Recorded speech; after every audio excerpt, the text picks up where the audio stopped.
Tous les dimanches matins, dès 10h15, retrouvez le pasteur Alain Patrick à 1 avenue Jenny, 92 000 Nanterre, pour un culte explosif dans la présence de Dieu. Bienvenue mon frère, ma soeur, dans la maison du Seigneur, dans l'amour, dans la paix, honoré. Bienvenue à la CER.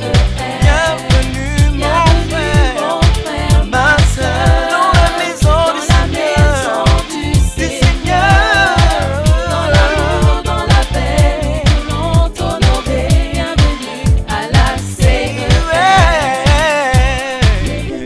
Mon frère, ma soeur. Femme de valeur. Alléluia. 12 choses qui feront de vous un homme ou une femme de valeur. Et nous sommes en train de voir la connaissance, l'intelligence et la sagesse. La connaissance, l'intelligence et la sagesse. Alléluia. Nous avons vu que c'est important d'avoir de la connaissance, de l'intelligence et la sagesse. Et nous avons défini tout dernièrement c'était quoi la connaissance, c'était quoi l'intelligence, c'était quoi la sagesse. La connaissance, c'est le fait de connaître ou d'être conscient de quelque chose par l'apprentissage, l'expérience, l'observation ou la familiarité. L'intelligence, c'est la grâce mentale qui nous permet de comprendre et d'appréhender une vérité. La sagesse, certains la définissent comme étant la connaissance correctement appliquée, mais c'est rien d'autre que l'habileté de discerner des notions en les mettant en relation entre elles. Certains vont définir aussi la sagesse comme étant la mise en pratique de la connaissance de façon intelligente.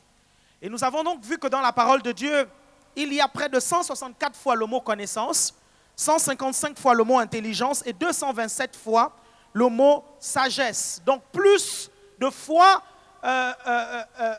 qu'est mentionné le mot sagesse dans la parole de Dieu. Pour vous dire combien de fois, c'est très très très important d'être sage. La Bible nous dit qu'en étant sage, nous saurons mener à bien les choses de la vie. Est-ce que vous êtes toujours avec moi? Ouvrons nos Bibles dans Proverbes chapitre 24, le verset 3.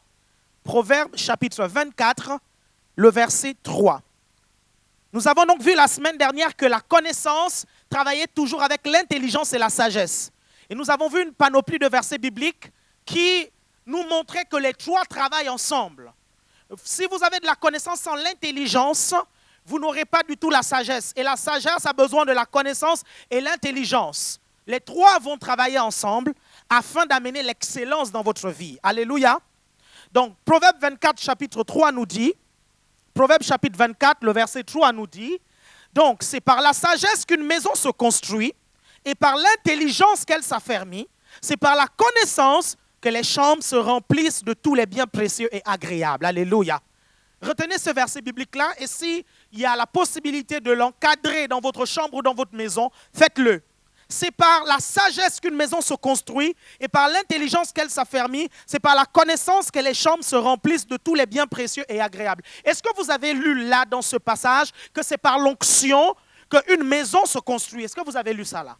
Est-ce que vous avez lu là-dedans que c'est par l'onction qu'une église se construit? Une église ne se construit pas avec l'onction. L'onction est importante pour construire une église, c'est sûr. L'onction va vous aider à construire l'église. Mais ce qui va vous permettre de bâtir votre vie, votre église, votre entreprise, c'est la connaissance, l'intelligence et la sagesse. Un jour, je discutais avec un homme de Dieu et nous commencions ensemble le ministère.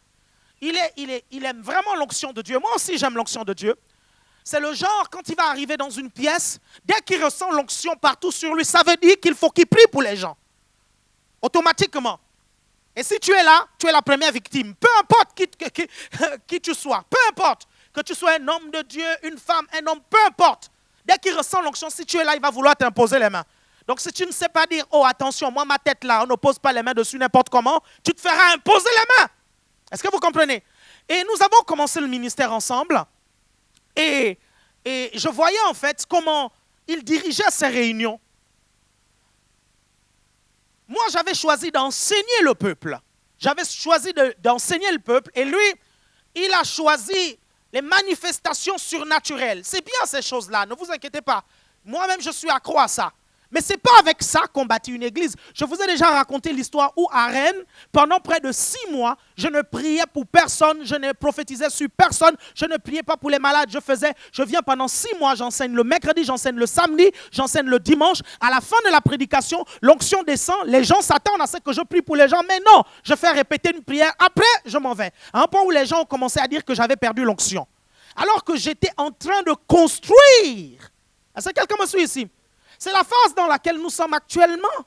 Si ça fait peut-être 1 mois et demi ou 2 mois que je n'ai pas imposé les mains aux gens, c'est parce que j'aimerais vous bâtir d'abord, j'aimerais vous construire. Est-ce que vous êtes avec moi ici? La Bible nous dit là-dedans que c'est par la sagesse qu'une maison se construit et par l'intelligence qu'elle s'affermit, qu'elle se stabilise. Et c'est par la connaissance que les chambres se remplissent de tous les biens précieux et agréables. Nous avons vu la semaine dernière que vous devez acquérir à tout prix de la connaissance avec tous vos biens. Extrêmement important. Et je vous ai dit la semaine dernière que moi, je prête tout sauf mes livres. Vous pouvez tout voler chez moi, mais ne volez pas mes livres. Est-ce que vous comprenez? Parce que la connaissance va m'amener des biens précieux. La preuve, si je suis là en train de vous enseigner, qui m'a amené là, à la tête de 4 églises et sur le point d'en fonder d'autres encore dans le monde. Qu'est-ce qui a amené ça? C'est la connaissance. J'ai investi dans ma personnalité. Quelqu'un me suit ici? Lorsque tous les jeunes de mon quartier ou même de mon église investissaient dans des belles paires de chaussures, lorsqu'ils investissaient dans des beaux pantalons, lorsqu'ils étaient à la mode, moi j'investissais dans les livres de Kenneth Hagin. Je gagnais à peine 35 € de bourse. Trimestriellement, lorsque j'avais mes 35 €, je me précipitais dans la librairie chrétienne pour acheter des livres chrétiens au lieu d'acheter un nouveau pantalon ou une nouvelle paire de chaussures. Ma paire de chaussures était tellement trouée qu'on l'appelait déjà le zèle de l'évangile. Est-ce que vous comprenez? J'ai compris qu'il fallait que j'investisse dans ma personnalité. C'est la connaissance qui allait m'emmener là où je voulais aller. Quelqu'un me suit ici? Aujourd'hui, j'ai autant de pantalons que je veux, j'ai autant de chaussures que je veux. Pourquoi? Parce que j'ai investi dans la connaissance.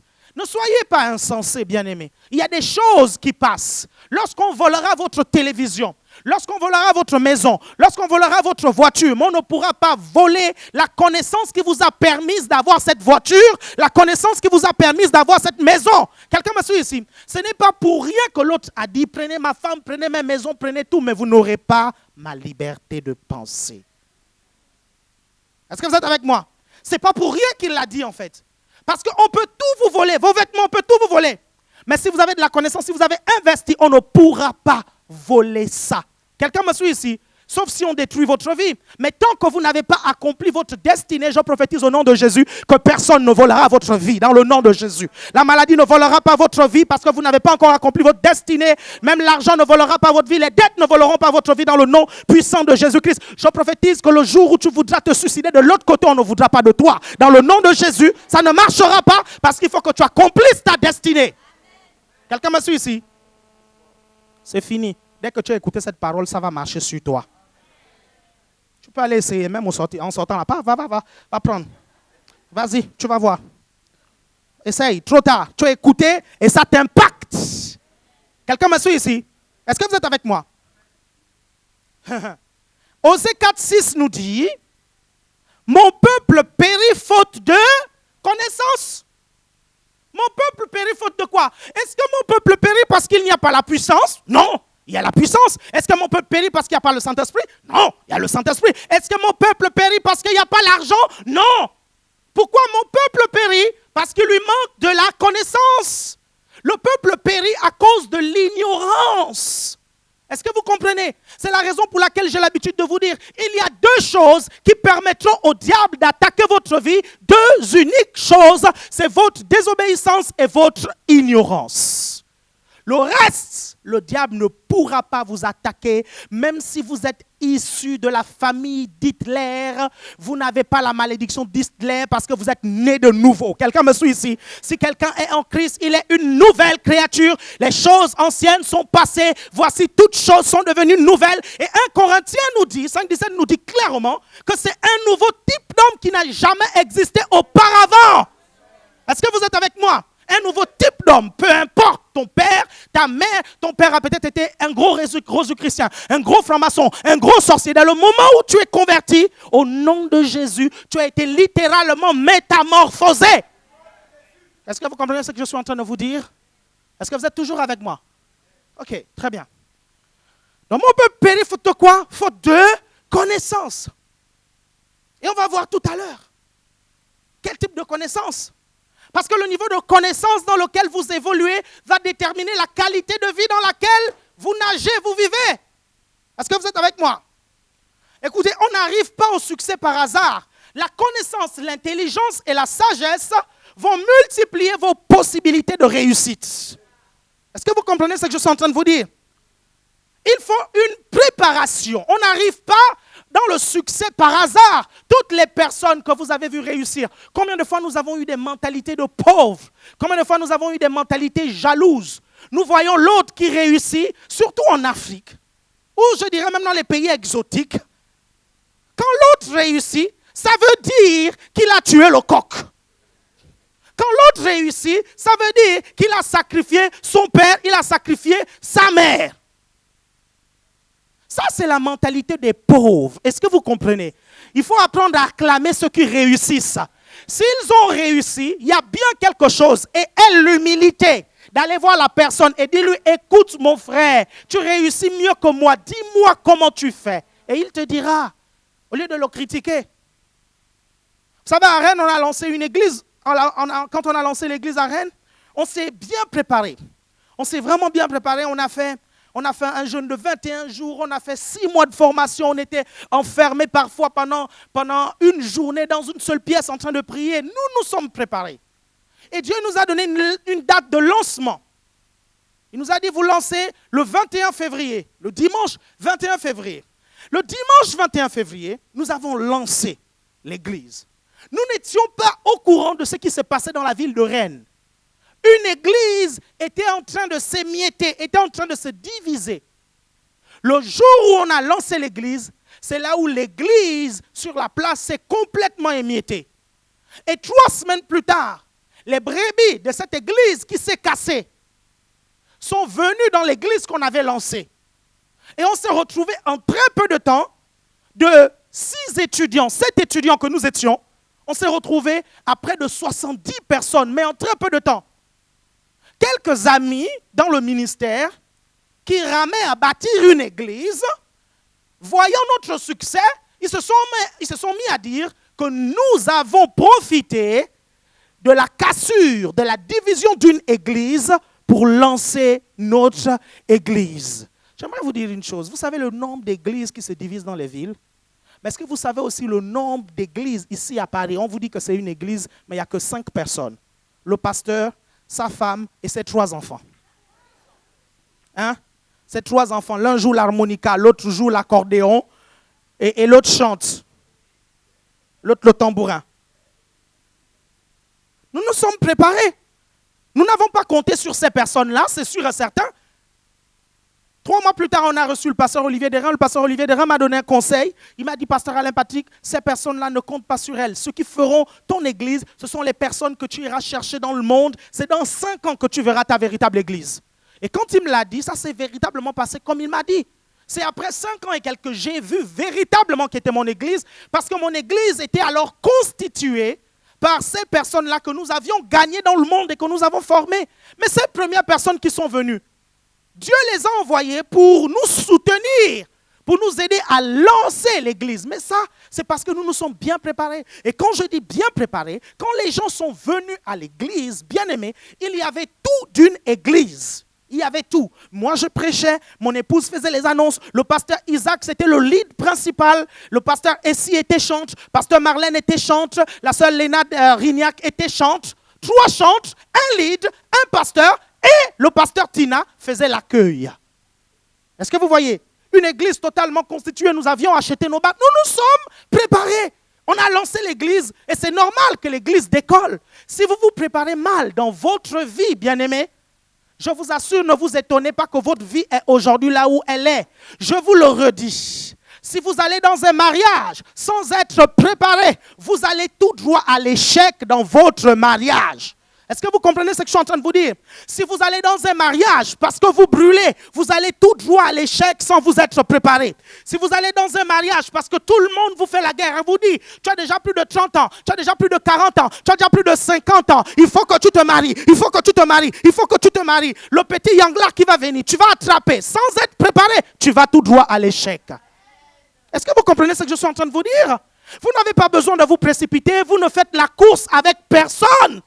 Vous avez une destinée unique et donc un plan unique et une stratégie unique. Quelqu'un me suit ici? Si vous prenez la décision de ne pas épouser n'importe qui, Dieu ne vous donnera pas n'importe qui. Est-ce que vous comprenez ce que je suis en train de vous dire là? Est-ce que vous comprenez ce que je suis en train de vous dire là? Quand Jésus a dit qu'il te sera fait selon ta foi, le Seigneur sait. Le Seigneur sait. Il y a quelqu'un qui disait, à 14 ans, on a des rêves. On aimerait épouser le prince charmant aux yeux bleus ou aux yeux verts. À 18 ans, on aimerait épouser le mec aux tablettes de chocolat. À 25 ans, on commence à prendre 60% des critères que nous avons fait. On a réduit, 40% ont disparu. À 35 ans, à 30 ans, bien aimé, 65% des critères ont disparu. Quand on a dépassé les 35, les 40 ans, on prend tout ce qui passe. Les invendus, on prend tout. On prend tout. Les soldes, on prend tout ce qui vient.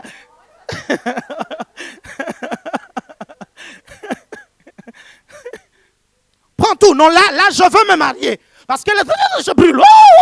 Je veux me marier, il faut que je me marie. Ce qui passe là, tant pis, même les soldes, je prends. Non et non. Non. Vous préparez. Vous préparez. Est-ce que vous êtes avec moi? Vous préparez. Vous préparez. La Bible déclare, je te rassasierai de longs jours et je te ferai voir ton salut. De longs jours. Ne t'inquiète pas. S'il l'a fait pour Sarah, il peut le faire aussi pour toi. Je te le dis au nom de Jésus. La Bible dit qu'à 80 et quelques, dans les 70 et les 80, des rois tombaient encore amoureux de cette dame-là. Est-ce que vous comprenez ce que je suis en train de vous dire? Il est celui qui vous donne une nouvelle jeunesse. Alléluia. Est-ce que quelqu'un me suit ici? Alléluia. N'essayez pas de lutter contre la vieillesse avec des voies naturelles. Parce que la vieillesse est un processus naturel. Essayez de lutter avec la vieillesse, contre la vieillesse avec des moyens surnaturels. Et vous allez voir, je vous le dis, aucune ride ne pourra vous résister parce que vous le valez bien.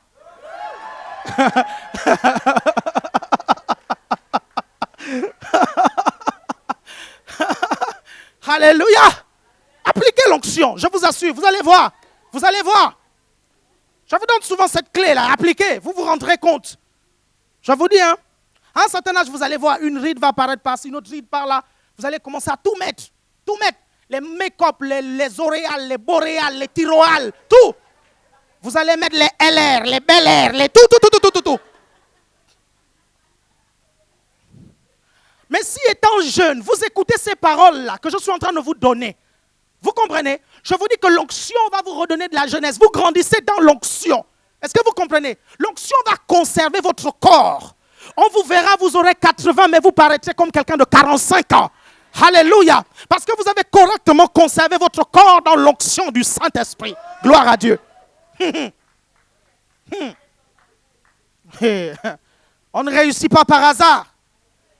Votre bonne préparation va déterminer. Mais si vous ne connaissez pas ces choses-là, si vous allez écouter des bêtises tout le temps, vous ne connaissez pas ces choses-là, si vous ne comprenez pas que le péché avilit, ça rend vieux, je vous assure, toute la journée vous êtes fâché, ça plisse votre visage et ça crée des rides. Vous savez, certains scientifiques ont découvert que lorsqu'on rigolait en fait, on on libérait certaines substances en fait dans le corps qui nous mettaient en bonne santé. Mais lorsqu'on se fâchait, on libérait, le cerveau libérait certaines substances qui peuvent nous rendre malades. Est-ce que vous savez ça? C'est la raison pour laquelle Salomon va dire dans Proverbes que le rire va donner de la santé au corps. Est-ce que vous comprenez pourquoi à l'ACER, nous croyons en la longue vie et nous croyons aussi au rire? C'est la raison pour laquelle nous, on aime bien rigoler. On aime bien rigoler, alléluia. Et on aime aussi vanner. Bienvenue mon frère, ma soeur, dans la maison du Seigneur, dans l'amour, dans la paix, nous allons te vanner. Bienvenue à la CER.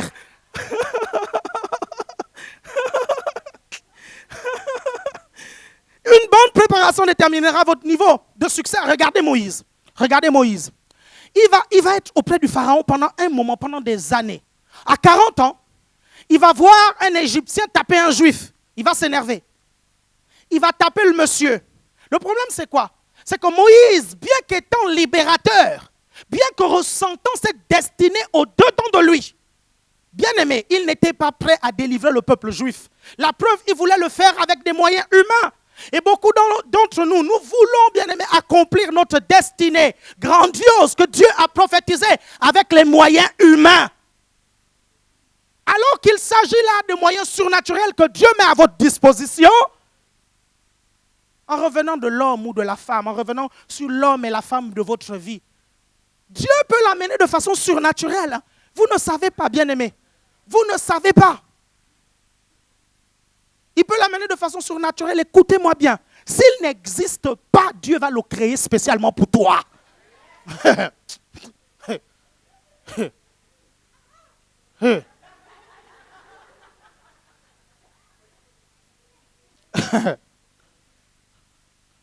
Est-ce que vous êtes avec moi ici? Vous êtes toujours avec moi? Moïse s'est bien préparé. À 40 ans, le gars, il n'est pas prêt. Hein? Dieu l'envoie dans le désert. Regardez déjà l'âge à laquelle il se marie. Peut-être près de 41 et quelques. Le gars se marie. Quand il se marie, il fait encore 40 ans. Qui il va diriger? Ce n'est pas des hommes. Hein? Il va diriger des moutons. Pendant 40 ans, il va apprendre à être berger, diriger des brebis. Nous là, on a prophétisé la grande destinée. Nous là, c'est fini. Hein? On ne va plus transporter les chaises. Hein? C'est fini. Non, c'est pas possible. On nous a prophétisé la grande destinée. On a dit que on aura des voitures. C'est fini. Le RER, on ne prend plus. C'est fini. On a prophétisé ça. Il faut que ça s'accomplisse maintenant. Entre le moment où on a prophétisé et le temps de l'accomplissement, il faut que tu passes par le vélo, par la trottinette, par le RER. Est-ce que tu comprends ce que je suis en train de te dire? Par la marche aussi. Ils veulent avoir tout de suite. On a prophétisé ça, ok, c'est bien, je veux maintenant avoir la chose.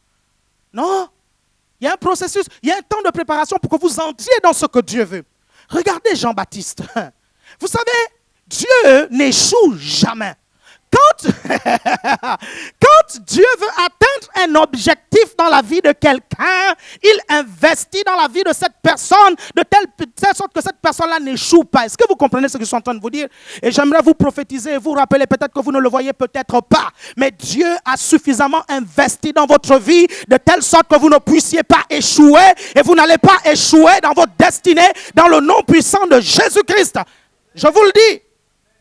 Moi, je sais que je ne vais pas échouer dans le nom de Jésus. Même si parfois il y a des moments difficiles, des moments durs. Vous dites, mais mon Dieu, je fais comment? Rappelez-vous tout simplement des instructions que Dieu vous avait données au début. Quand vous rencontrez des difficultés, essayez de repartir. Est-ce que vous avez correctement respecté les instructions qu'il vous a données? Ou bien repartez au début. Est-ce qu'il vous a donné une parole vous disant que non, ce sera très, très, très facile? Non, parfois certains d'entre vous, Dieu vous a parlé de façon puissante parce qu'il sait. Vous savez, beaucoup d'entre nous, on ne comprend pas en fait les façons de Dieu d'agir. Très souvent, Dieu va passer par le témoignage intérieur pour nous parler.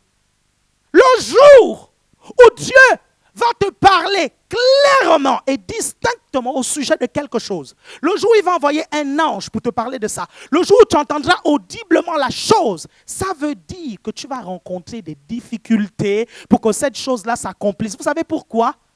Il parle de façon distincte comme ça pour que le jour où tu rencontres des difficultés, tu ne doutes pas la première fois où il t'a parlé. Dis non, ce n'est pas possible. L'ange là était bien réel, je l'avais bien vu.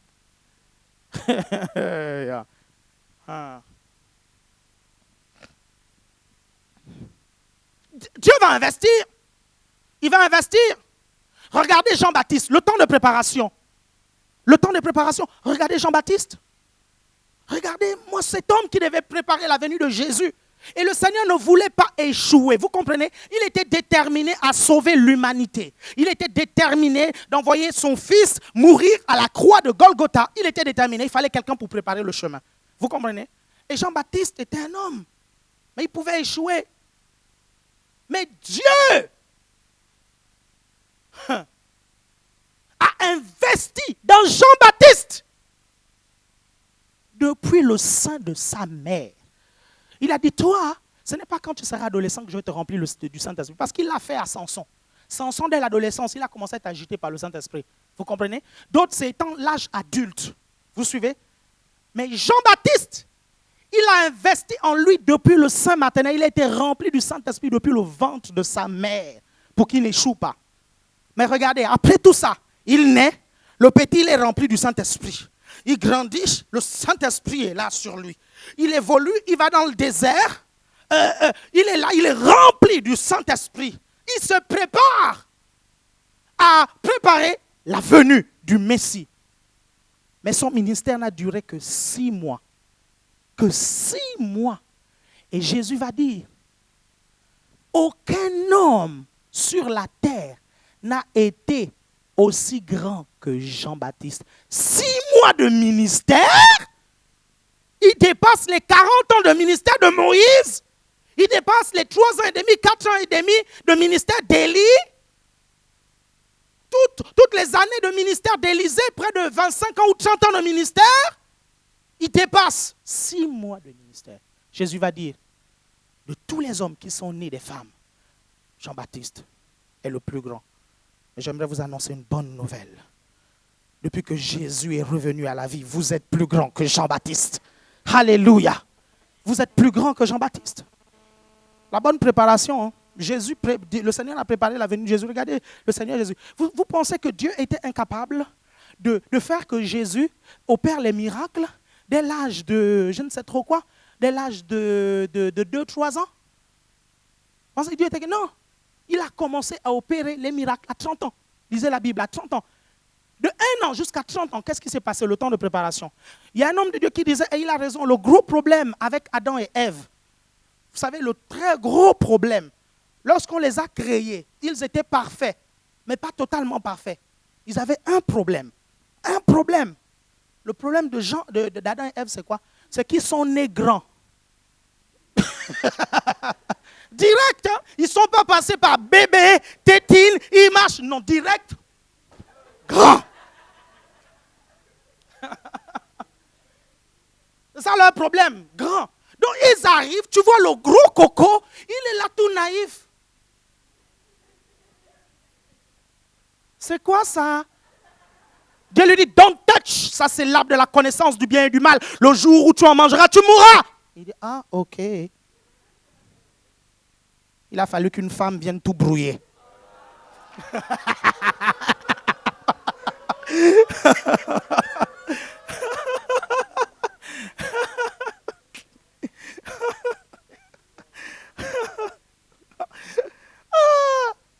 Jésus s'est préparé. Regardez Pierre. Regardez Pierre. Regardez Pierre. Dieu savait, pécheur d'homme. Directement d'abord, il savait qu'il allait en faire un grand évangéliste. Il dit, toi, ta profession, c'est pécheur. Parce que de la même façon que tu pêches les poissons, tu vas pêcher les hommes. Quelqu'un me suit ici? Quand je dis pécheur, s'il vous plaît, ne faites pas comme ma fille Élyséa. Vous comprenez? On lui dit à l'école dimanche, on lui enseigne, on lui dit que non, tous les hommes sont des pécheurs. Elle dit non, non, non, moi je ne suis pas un pécheur. Je ne pêche pas les poissons, je ne suis pas un pécheur. On lui dit non, si tout le monde est pécheur, il dit non, moi je ne suis pas pécheur. Je ne sais pas pêcher les poissons. C'est de ça dont je suis en train de vous parler. Je vous parle du péché, du péché, du péché. Je vous parle plutôt du péché les poissons, pécher les poissons, pécher les poissons. Et puis il va faire 3 ans avec Jésus. Vous êtes toujours avec moi? Il va faire 3 ans avec Jésus. Et les gars n'avaient pas maîtrisé l'art de la prière. Ces gars-là sont incroyables. À chaque fois que Jésus prie avec eux, ils dorment. C'était incroyable. Bien aimé, vous ne pouvez pas imaginer la frustration de Jésus. Moi, j'ai déjà prié avec des gens. Tu pries avec lui, il dort. J'ai déjà prié. Et ça frustre. Ça frustre, je vous assure. Vous êtes là, vous voulez, bon, viens, on va prier. Vous attrapez la personne, vous commencez à prier. Baba, vous êtes à fond dedans lui.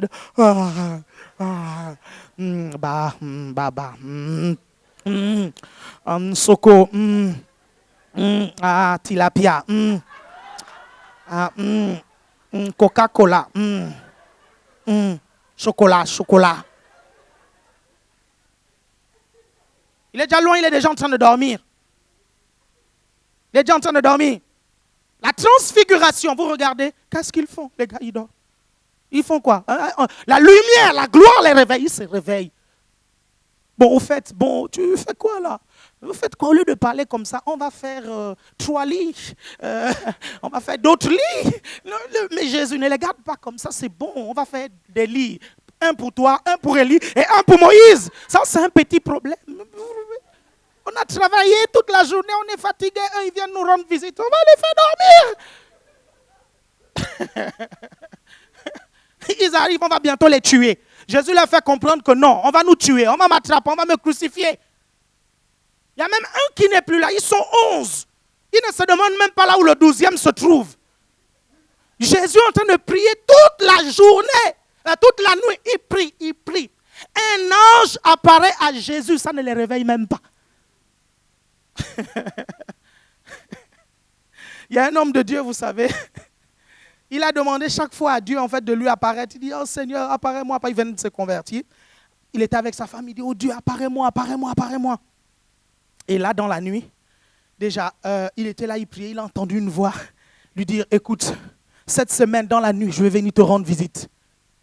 Et une nuit, il priait. Il était là. Il priait, il était jeune converti. Et il a entendu une voix. Tourne-toi, je suis Jéhovah, le Dieu à qui tu as demandé de t'apparaître. Il a commencé à trembler. Il dit, oh mon Dieu. La voix était tellement effrayante. Il dit, oh mon Dieu, oh mon Dieu. Et là, il réveille sa femme. Il dit, réveille-toi.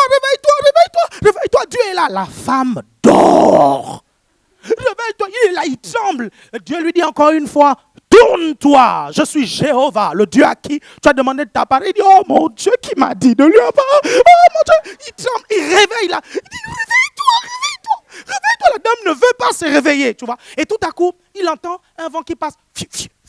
Il dit, quand cette voix s'est fait entendre, il y a une présence qui est rentrée dans la pièce. Et il sentait cette présence, hein. Elle était littérale sur lui. Il tremblait, il réveillait sa femme, mais il ne voulait pas se retourner pour regarder. Il ne voulait pas mourir seul, il voulait mourir avec sa femme. Il voulait pas, il réveille, mais la femme ne se réveille pas, elle dort. Et après, la 3e fois encore, la voix lui parle. Tourne-toi, je suis Jéhovah, le Dieu à qui tu as demandé de t'apparaître. Il dit, il est là, il tourne, il veut réveiller. Réveille-toi, mais la dame ne se réveille pas. Après, il entend. C'est comme ça que la présence s'en va. Quand la présence s'en va, il se retourne. Quand il se retourne, la personne n'est plus là et sa femme se réveille. La femme lui dit, mais pourquoi tu me réveilles? Il dit, tu as raté. C'est à cause de toi, On l'aurait vu, mais tu dormais, hein? Tu dormais. On n'a pas pu le voir,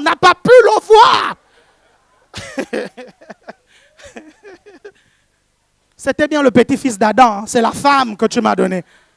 Toujours en train d'accuser. Vous savez, au supermarché, ça c'est incroyable. Les couples, c'est incroyable.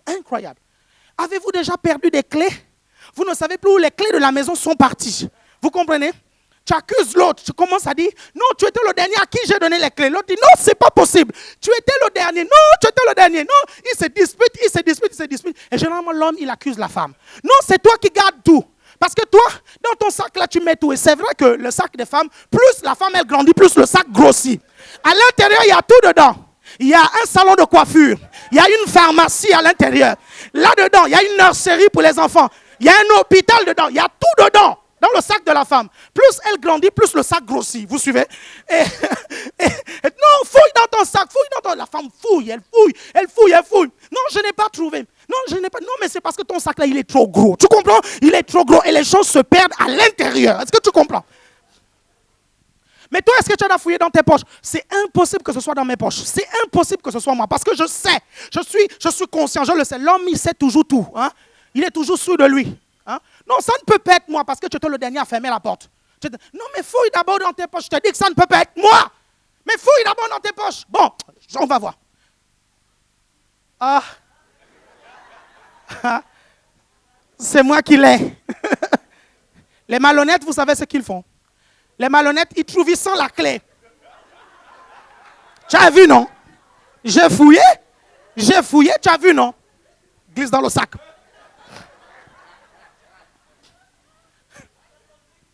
Non, mais toi, fouille encore dans ton sac. Fouille encore. Fouille encore. Fouille à la petite poche extérieure. Et la femme, elle fouille.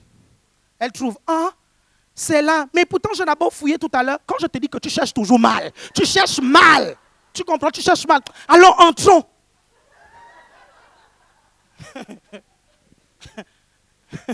Non, mais la femme, non, laissez tomber. Laissez tomber. Ouh. Vous avez déjà conduit et votre femme est à côté. Incroyable. Incroyable. Ou bien, votre femme conduit. Vous êtes à côté, à droite. Je vous assure, tout à coup, vous découvrez mais plein de choses. Tout à coup, elle conduit. Vous avez déjà un volant invisible qui apparaît. C'est bizarre. Quand elle va tamponner quelque chose, vous avez l'impression que vous avez une pédale invisible. Ouh, freine, freine, freine. Incroyable. L'homme et la femme, ensemble, quand ils sont en train de conduire, là, non, laisse tomber. Ils vont se disputer, mais grave. Grave. Tu n'as même pas vu la priorité à droite. Si, je l'ai vu. Non, tu n'as pas fait un contrôle. Si, je fais le contrôle direct. Regardez Paul aussi. Il s'est très bien préparé. Paul s'est très bien préparé aussi. Quand il s'est converti, écoutez, le monsieur, il était déjà docteur de la loi. Docteur de la loi. Le monsieur avait la connaissance. Il avait fait des études pour, vous comprenez? Ce n'était pas un homme du peuple comme Pierre. Ce n'était pas un homme du peuple comme les autres. Le monsieur, il avait de la connaissance. Il avait fait des années de théologie, des années de droit, il connaissait. C'est pour ça que le gars a été respecté. C'est pour ça qu'on lui avait donné un mandat pour arrêter tous les chrétiens. Parce que le petit, il avait du zèle et il avait de la connaissance. Mais quand Jésus va lui apparaître, qu'est-ce qu'il va faire? La Bible dit qu'il va aller 3 ans en Arabie. 3 ans en Arabie. Pourquoi faire? Pour se préparer. Pour se préparer. Il s'est préparé après, quand il est revenu d'Arabie, il allait rejoindre les autres frères. Et c'est là où on voit le gars, il change de titre. Il est maintenant prophète et docteur. Et tout de suite, est-ce qu'il est passé apôtre? Tout de suite. Non. Le gars, il s'est préparé, il a encore travaillé, il a bossé, il s'est préparé et Dieu l'a amené. Votre préparation va déterminer votre succès. Donc, mettez dans votre tête des choses, connaissez des choses, achetez des DVD chrétiens, achetez des livres chrétiens, mangez-les, bouffez-les. Ne dites pas non, moi je n'aime pas lire, parce que c'est ridicule. Aucun homme sur cette terre n'a réussi sans la lecture. C'est pour ça que Paul va dire à Timothée, applique-toi à l'enseignement et à la lecture. Et il va même dire non, amène-moi les livres, surtout les parchemins. Paul était quelqu'un qui lisait. L'amour de la lecture, ça s'apprend. Hein? Ça s'apprend. Au début, vous lisez doucement, vous lisez un livre tous les 6 mois. Parce que vous avez du mal à terminer le livre. Après, ça se réduit. Vous lisez maintenant un livre tous les 2 mois. Mais à force de lire, vous allez lire un livre par mois. À force de lire, vous allez lire un livre par 2 semaines. À force de lire, vous lirez maintenant un livre par semaine. À force de lire, vous lirez maintenant 2 livres par semaine. Et vous ne ferez que grandir, grandir, grandir, grandir. On ne pourra pas vous raconter des bêtises parce que vous lisez. Vous comprenez? Une étude comme celle que je suis en train de donner, je vous ai dit que c'est des choses compliquées à comprendre. Combien d'entre vous êtes allés au comptoir commander le DVD? Vous pensez que vous commandez le DVD là pour moi? C'est d'abord pour vous. C'est d'abord pour vous. Parce que si je vous prends vous tous là, je vous pose des questions sur ce que j'ai enseigné. Ça fait 4 semaines que j'ai commencé cette étude-là. Si je vous prends, beaucoup d'entre vous n'allez pas pouvoir le redire. Impossible. Moi, j'étudiais et j'étudie, je continue à étudier. Quand j'écoute un DVD, je suis là. Déjà, je ne suis pas là quand j'écoute une prédication. Je vais, j'achète la prédication, je m'assois, je prends des notes. J'écoute, je note. J'écoute, je note. Je note, je note. Et j'étudie, je retiens que la connaissance, c'est ceci. L'intelligence, c'est ceci. J'étudie, j'étudie. J'étudie. Le premier type de connaissance que nous avons vu, c'est le gnosis. Vous êtes avec moi? Le gnosis qui est la connaissance scientifique, la connaissance générale.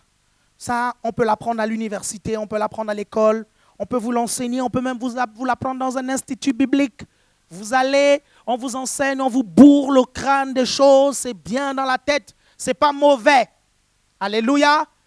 On a vu que ce n'était pas mauvais, c'était bien d'avoir ça. Vous êtes avec moi, hein? On va voir certains versets bibliques où il y a le gnosis, vous verrez. Vous prenez 1 Corinthiens 12, 8. 1 Corinthiens 12, 8. 1 Corinthiens 12, 8. En effet, c'est très rapide, c'est bien. En effet, à l'un est donné par l'Esprit une parole de sagesse, à un autre une parole de connaissance. Là, il s'agit des dons spirituels. Et quand on parle des dons spirituels, on ne dit pas le don de la sagesse. On ne dit pas ça. Vous comprenez? Mais on dit le don de parole de sagesse, parce qu'il s'agit là d'une fine partie de la sagesse. Quelqu'un me suit ici? Maintenant, quand on parle de la connaissance, on ne dit pas le don de connaissance, on dit le don de parole de connaissance, parce qu'il s'agit là d'une infime partie de la connaissance. Et là, ce mot-là, parole de connaissance, le mot connaissance ici en grec, ce n'est pas révélation, c'est gnosis, c'est scientifique. Je vais vous expliquer. Parce que la parole de connaissance, c'est la connaissance surnaturelle d'un fait passé et présent. La chose existe déjà. Est-ce que vous êtes avec moi? Et vous avez la révélation de cette chose-là qui existe déjà, par exemple. Est-ce que vous suivez? Je vous ai expliqué que l'esprit humain fonctionne par révélation et par inspiration. Ça, il faut retenir ça. Mon prof de mathématiques, en seconde, quand il nous apprenait à factoriser correctement, il nous disait, c'est important que vous sachiez faire ça. Hein, parce qu'arrivant en seconde, si vous ne savez pas factoriser, vous aurez des problèmes. Factoriser, c'est A carré plus 2AB égale plus je ne sais trop quoi. Est-ce que vous comprenez? Non, la formule, attendez, je peux vous apprendre. La formule, c'est A plus B, entre parenthèses multiplié par A plus B égale A carré plus 2AB plus B carré. Maintenant, A plus B, entre parenthèses multiplié par A moins B, entre parenthèses égale A au carré plus 2AB moins B au carré. Ah.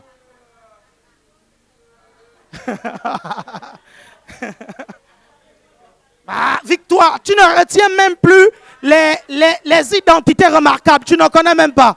Ah. Hein? C'est moins 2AB. Donc, ce n'est pas plus 2AB, c'est moins 2AB. Bon, toi, ce n'est pas la peine. Ça a tout enlevé.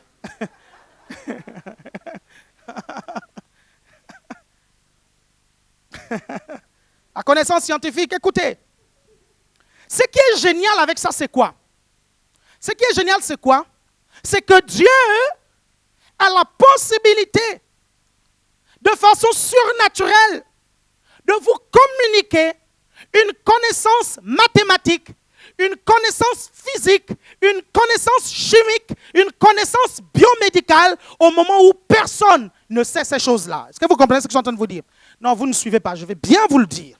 Et vous allez bien comprendre. Dieu a la capacité, pendant que les gens recherchent le médicament du sida, il a la possibilité de vous révéler de façon surnaturelle ce qui soigne le sida.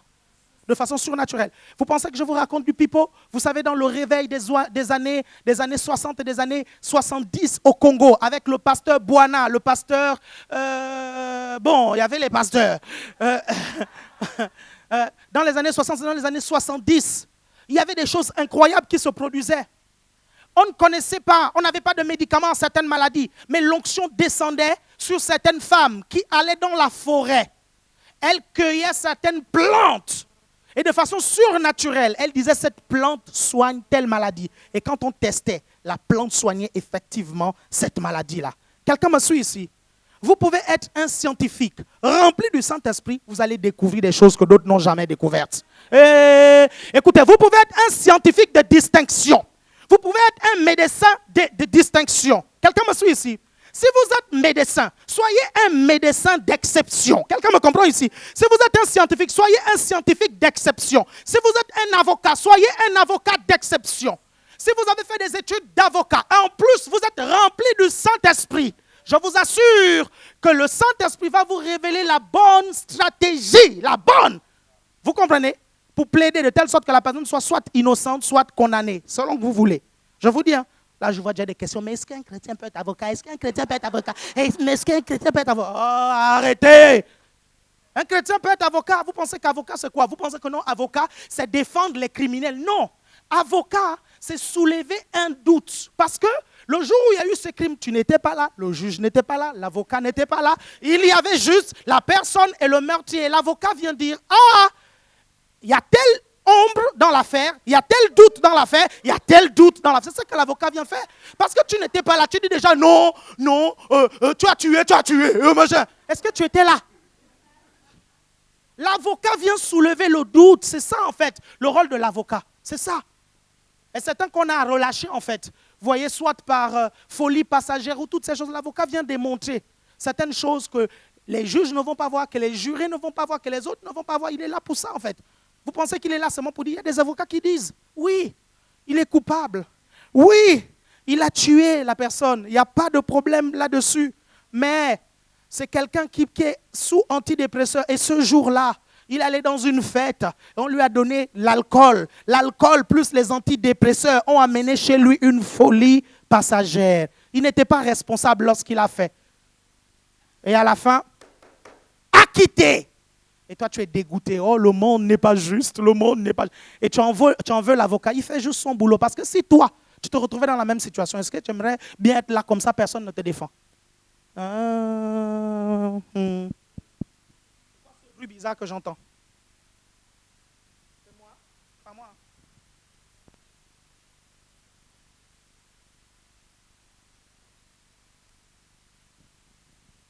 Ok, c'est bon. C'est le piano peut-être? Très bien, merci beaucoup. Est-ce que vous êtes avec moi? Est-ce que vous êtes toujours avec moi? Donc Dieu va vous communiquer. Donc le Seigneur va vous communiquer une connaissance de façon surnaturelle. Écoutez, lorsque j'étais jeune, même pas lorsque j'avais 26 ans, 27 ans, je voulais améliorer le multimédia dans notre ministère. Mais je ne savais pas comment enregistrer sous une bonne qualité. Et dans un rêve, j'ai vu quelqu'un venir me dire, tu vas dans un magasin, tu demandes ce qu'on appelle un lecteur enregistreur DVD. À l'époque, ce n'était pas courant. Hein. Et je me suis réveillé. Je suis allé dans un magasin, je suis allé dans un Leclerc, j'ai dit, est-ce que vous avez des enregistreurs DVD? Le monsieur m'a dit, oui, justement, nous avons cette collection-là que vous pouvez prendre à bas prix. Et je suis allé, j'ai pris, j'ai testé ce que la personne dans le rêve m'a dit de faire et je vous assure que ça a eu le résultat que je voulais, que je recherchais depuis longtemps. Est-ce que vous comprenez ce que je suis en train de vous dire? Je suis en train de vous dire que les hommes recherchent des solutions aux problèmes. Les hommes recherchent des solutions aux problèmes. Mais Dieu, il recherche des hommes à qui donner des solutions. Non, ça vient juste de s'envoler là.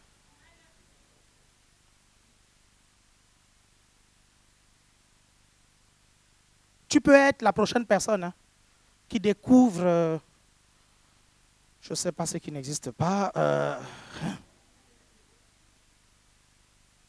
le prochain avion qui va marcher à l'eau, hein, avec l'eau. Hein, au lieu de mettre le carburant, c'est l'eau dedans. Ça peut être toi? Quelqu'un me suit ici? Est-ce que vous êtes avec moi?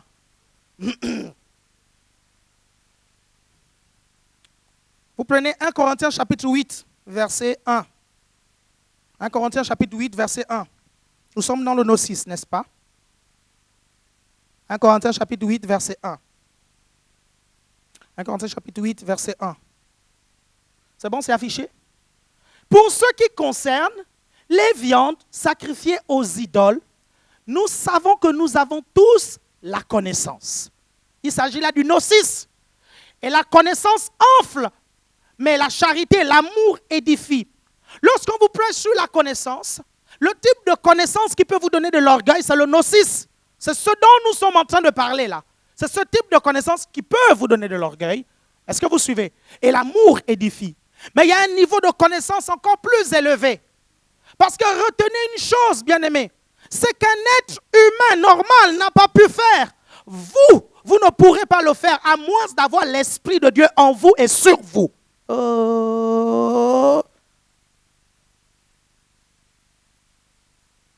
que les hommes n'ont pas pu faire, vous, avec l'Esprit de Dieu, vous pouvez le faire. Est-ce que quelqu'un me suit ici? C'est la raison pour laquelle il y a un niveau de connaissance qui est plus élevé que le gnosis. Quelqu'un me suit ici? On appelle ça la connaissance révélée. Le ginosko. G-I-N-O-S-K-O. G-I-N-O-S-K-O. G-I-N-O-S-K-O. La connaissance ginosko. Vous êtes avec moi? C'est la connaissance révélée. Je vais vous réexpliquer. Vous allez voir. La révélation, c'est quoi? On met un bandeau sur votre visage. Je vous prends, je vous dis, je vais vous offrir un appartement et dans cet appartement, il y a tout ce dont tu as besoin pour vivre. Tu as des beaux coussins comme tu l'as toujours souhaité. Tu as un micro-ondes, tu as toutes ces choses. Je t'amène devant, j'ouvre la porte et j'enlève le bandeau, mais à l'intérieur, il y a du noir. Tu ne vois toujours pas ce que j'ai mis à ta disposition. Et après, j'allume la lumière. Tout à coup, waouh! Il est beau cet appartement. Il y a un micro-ondes, il y a un canapé clic-clac. Est-ce que vous êtes avec moi? Il y a toutes ces choses. Ça, c'est la révélation. On vient vous faire découvrir quelque chose que vous ne connaissiez pas et ça vient comme une illumination. C'est la raison pour laquelle l'apôtre Paul va prier pour les Éphésiens. Il va dire que le Dieu de paix illumine, éclaire les yeux de votre cœur afin que vous voyez ce que Dieu a mis à votre disposition. Est-ce que vous comprenez? Suivez-moi attentivement. Parce que la connaissance a toujours un rapport avec la lumière. C'est pourquoi je vous ai dit que le siècle où la connaissance de l'humanité s'est accrue, on a appelé ça le siècle des Lumières. Parce que c'est là où la connaissance s'est accrue. C'est pour ça que quand l'apôtre Paul va demander que les Éphésiens aient de la révélation, il va dire que Dieu illumine. Parce que celui qui est ignorant, il est dans les ténèbres. L'ignorance et les ténèbres, c'est la même chose. Et lorsque Jésus est venu sur la terre, les prophètes ont prophétisé, les prophètes ont dit, le peuple qui était dans les ténèbres ont vu une grande lumière. Ça ne m'étonne pas. Parce que Jésus a dit, je suis le chemin et je suis la vérité. La vérité, c'est quoi? La vérité, c'est la connaissance absolue. Oh, là, ça devient trop dur. Mais quittez le lait, quittez le lait. Quittez le lait, vendez tous vos biberons. Vendez-les, arrêtez les tétines là. On est en train de monter un peu là. On est en train d'aller dans de la nourriture solide là. Donc, faites ça. Je jette la tétine. Je jette. Toi, tu n'avais pas de tétine. Ok, gloire à Dieu. Est-ce que vous êtes avec moi? Prenez Jean 8, 32. Jean 8, 32. Écoutez, le gnosis, c'est bien de l'avoir. Vous comprenez? Le gnosis va vous montrer certaines choses de la vie. Est-ce que vous êtes avec moi? Mais le gnosis a des limites. La connaissance scientifique a des limites. Vous comprenez? Vous allez vous tomber entre les mains des médecins. Si vous avez une maladie incurable, vous tombez dans les limites de la science. Si vous avez un cancer généralisé, la science ne peut plus rien pour vous. La science vous dira, nous ne pouvons rien pour vous. Pourquoi? Leur connaissance scientifique, leur gnosis, tout ce qu'ils ont appris à l'école, par l'expérience, c'est limite à ce niveau. Ils ne connaissent plus. Quelqu'un me suit ici? Mais quand vous venez à l'église, on vous dit qu'il y a un Jésus, il y a le Saint-Esprit qui peut guérir votre maladie. Quelqu'un me suit ici? On vous l'enseigne. Vous venez ici. Après, qu'est-ce qui se passe pour avoir la guérison? Parce que ce n'est pas le gnosis qui va vous délivrer. La Bible dit, vous connaîtrez la vérité vous affranchira et la vérité vous rendra libre. La vérité vous affranchira, vous connaîtrez. Le mot grec ici, repart 32. Le mot grec dont vous connaîtrez ici, c'est le mot ginosko, avoir la révélation. Littéralement, vous aurez la révélation de la vérité vous affranchira. Qu'est-ce qui vous affranchit? Ce n'est pas le gnosis, c'est la connaissance révélée. C'est la révélation. Lorsque vous écoutez la parole de Dieu, le Saint-Esprit illumine les yeux de votre cœur. Maintenant, vous saisissez toute la substance, toute la quintessence, toute la substantifique moelle, toute la quidité. Est-ce que vous êtes avec moi? Est-ce que vous êtes avec moi? Est-ce que vous êtes avec moi? Est-ce que vous êtes avec moi? Vous saisissez et vous comprenez. C'est le Saint-Esprit qui le fait. Et vous savez pourquoi il y a une onction d'enseignement? Parce que l'onction d'enseignement va vous couvrir. Vous allez être sous l'influence de cette onction d'enseignement. Et pendant que vous écoutez, votre esprit s'ouvre. Et tout à coup, vous comprenez ce que vous ne compreniez pas auparavant. Quand votre esprit s'ouvre et vous avez la révélation de ce qu'on vous dit, c'est à partir de ce moment-là que les chaînes commencent à tomber. Si vous aviez des esprits impurs qui vous embêtaient, les esprits partent tout seuls parce que tout à coup, ils savent qu'il y a eu de l'illumination dans ton esprit et qu'ils ne peuvent pas rester pour longtemps parce que tu connais maintenant la vérité. Tout à coup, pendant que tu écoutes cette parole, il y a le cancer qui est là, mais tout à coup, le cancer disparaît parce que tu as eu la révélation de la parole. Tout à coup, pendant que tu écoutes cette parole, tu es peut-être asservi par quelque chose, par un vice. Tout à coup, le vice s'en va. C'est la raison pour laquelle j'ai l'habitude de vous dire, venez ici et écoutez la parole parce que c'est la parole de Dieu qui va vous libérer. Arrêtez d'aller d'endroit en endroit en pensant qu'il y aura une onction supérieure qui va vous toucher et vous serez guéri. Écoutez tout simplement la parole. La Bible dit, vous connaîtrez. Vous aurez la révélation de la vérité. La vérité vous affranchira. C'est celle-là qui vous libérera. La révélation. C'est sous l'onction de Dieu que ça se passe. Est-ce que vous êtes toujours avec moi ici? Et c'est une connaissance ésotérique. Je vais terminer par là. C'est une connaissance ésotérique. C'est quoi la connaissance ésotérique? Vous savez, il y a des vérités spirituelles que seuls ceux qui sont nés de nouveau peuvent comprendre. Je vous assure, vous prenez quelqu'un qui n'est pas né de nouveau, vous lui enseignez ça de A à Z, il ne comprend rien du tout parce que son esprit ne peut pas recevoir ces choses-là. Est-ce que vous suivez ce que je suis en train de vous dire? Prenez le passage biblique. Prenez 1 Corinthiens, chapitre 2 à partir du verset 11. 1 Corinthiens chapitre 2 à partir du verset 11. C'est pour ça que je vous dis qu'il y a une claire différence entre le chrétien né de nouveau et le païen. On peut tout me dire que c'est péjoratif de traiter les inconvertis de païens, de dire inconverti ou de dire incroyant. Dites-moi. Ou de dire fils du diable. Vous voulez qu'on les appelle comment? Donnez-moi un nom là, dites-moi.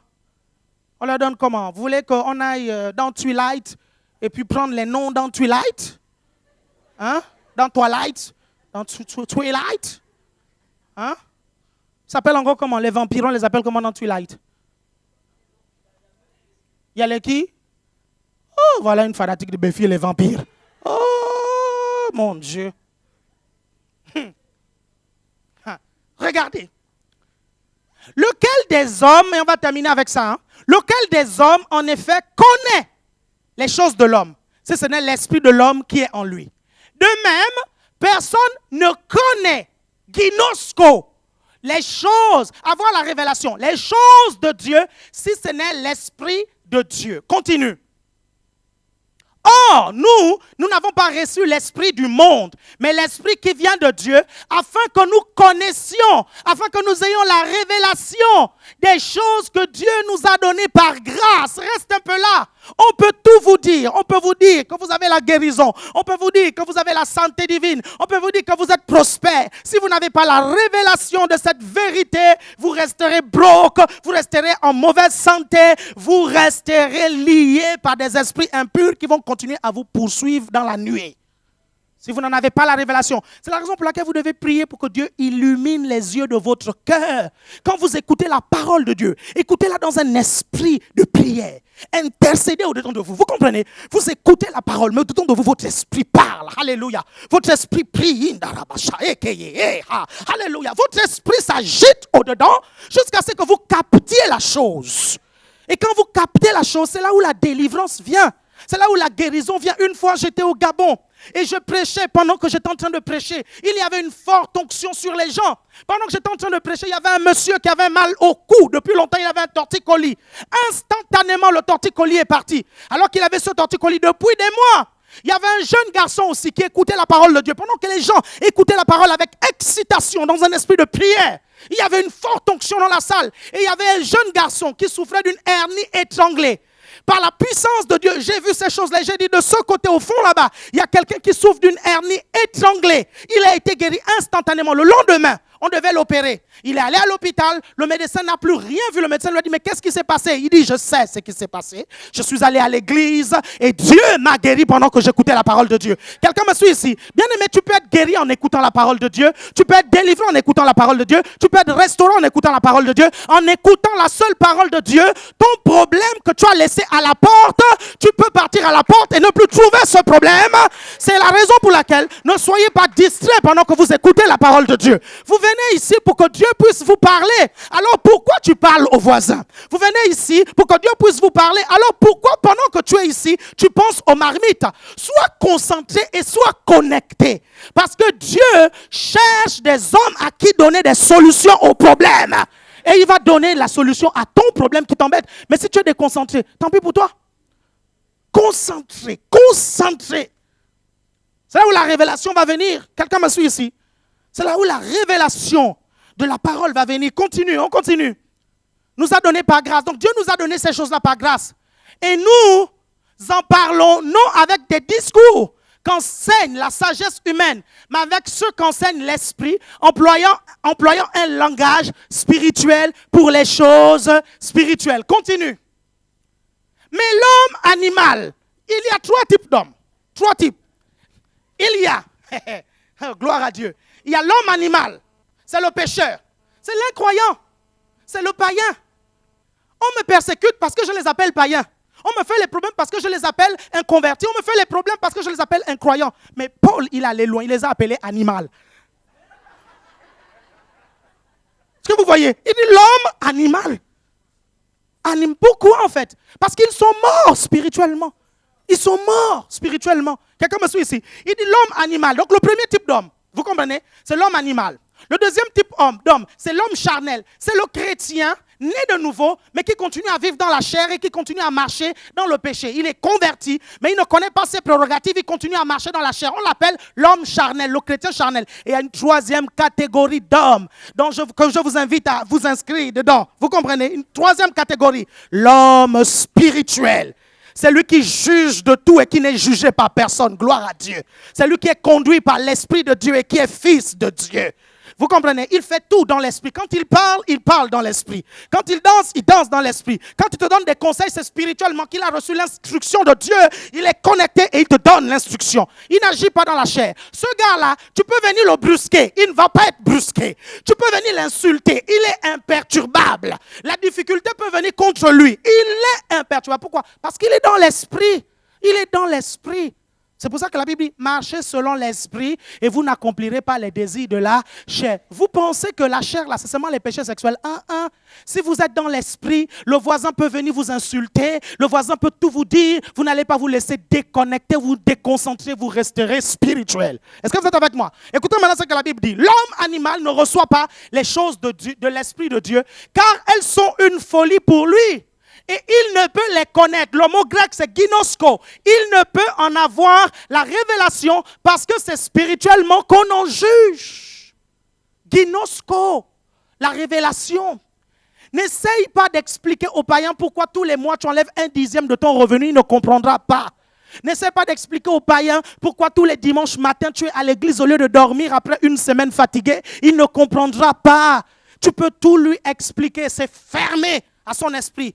Il ne suit pas, il ne comprend pas, ça le dépasse. Et pourtant, c'est évident pour lui, mais ce n'est pas évident c'est évident pour toi, mais ce n'est pas évident pour lui. Est-ce que vous êtes avec moi? Est-ce qu'il y a quelqu'un qui est avec moi ici? Si vous êtes avec moi, faites comme ça. La révélation. Est-ce qu'on peut se lever quelques instants, s'il vous plaît? Oh mon Dieu, Seigneur Jésus, j'espère que je vais réussir à terminer ça. Je vous avais dit il y a 2-3 semaines que c'est immense ce sujet. Je peux rester dessus pendant 4 mois. Dessus 4 mois. La semaine prochaine, nous allons voir l'Oïda, nous allons voir l'épignosis. Je vais essayer de voir un peu la sagesse. Quelqu'un me suit ici?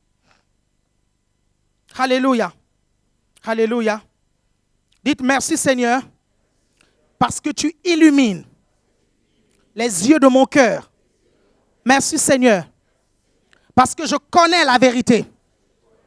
La vérité m'a franchi et elle me rend libre. Merci Seigneur, parce qu'aujourd'hui même, tu me délivres. J'aimerais appeler ici toutes les personnes qui sont victimes d'une oppression démoniaque. Je vais prier pour vous maintenant. Alléluia. Toutes les personnes. Pasteur Yvon, tu peux passer au piano, s'il vous plaît. Rien que le pasteur Yvon et le frère Ray Charles. Pasteur Yvon au piano, frère Ray Charles à la batterie. Vous êtes victime d'une oppression démoniaque. Comme amène cette estrade. Vous êtes victime d'une oppression démoniaque. Je vais prier pour vous.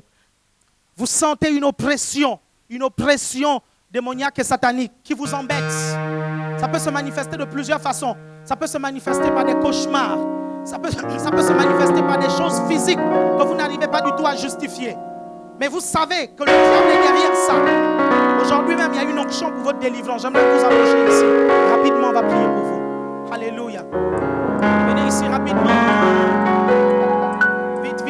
Venez. Gloire à Dieu. Venez ici devant. Alléluia. Venez ici devant, je vais prier pour vous. Il y a une onction pour ça actuellement. Il y a une onction pour ça maintenant. Alléluia. Alléluia. Les chants, vous pouvez passer maintenant. Alléluia. Vous pouvez maintenant passer.